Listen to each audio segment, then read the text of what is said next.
or constantly trying to make financial ends meet that result in a low-grade sense of, what's the point of trying?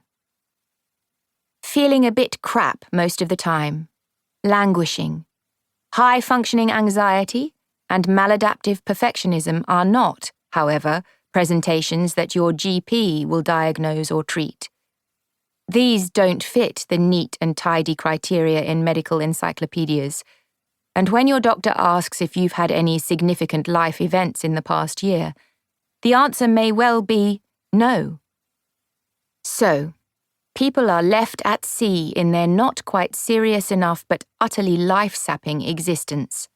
This is because we do not recognize the insidious impact of tiny t trauma. I tend to speak about tiny t traumas simply as tiny t's, as this pretty much universal experience has the right to be used and spoken of in everyday common language, because it is the little things that make life matter. But it's also the small, daily things that drain our vitality, spark, and potential. However, if we become aware of our own tiny t's, we can use them to our advantage by building a robust psychological immunity that will buffer us against the devastating impact of future big T traumas. Because you do matter. Listen to me. You do. Much more than you know right now. And by the end of this book, not only will you start to believe this, but those daily anxieties and frustrations will start to melt away. Trust me, I'm a psychologist. But not the kind you might imagine me to be. There's no couch, no beards, no judging nods, as there's no shame in our experiences, our mistakes, or even in our darkest thoughts.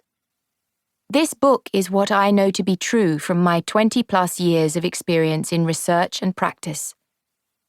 Every single person I have worked with has some form of tiny t, of which there are countless examples. However, the outcomes of tiny t tend to bubble up and present themselves in recognizable ways. And in this book, I will share with you the cluster of tiny t themes I have identified. I use the term themes as these are not medical conditions per se, yet they can affect people in common patterns.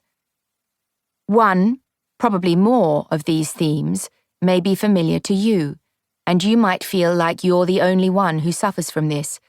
But right here, right now, I want you to know that these themes, ailments, or whatever else we want to call the set of signs and symptoms in each chapter, are very common indeed.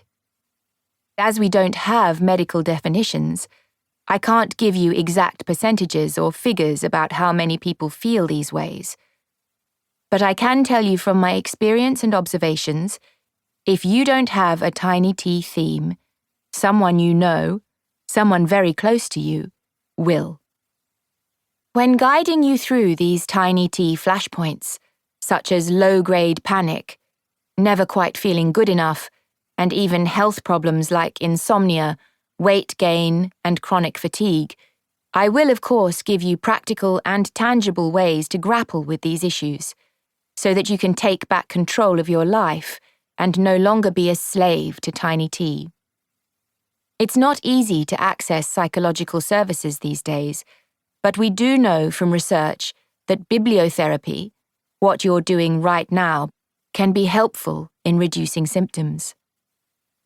Because we all have to deal with life's tricky problems, which are both complex and everyday, let's make it as simple and easy as possible.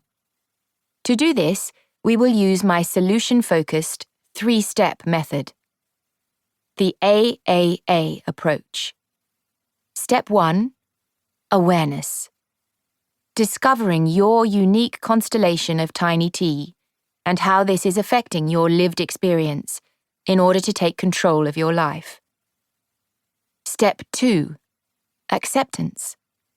This is often the most challenging part of the process, and the stage that I see many people try to piggyback over. Yet without acceptance, tiny t will still unduly influence your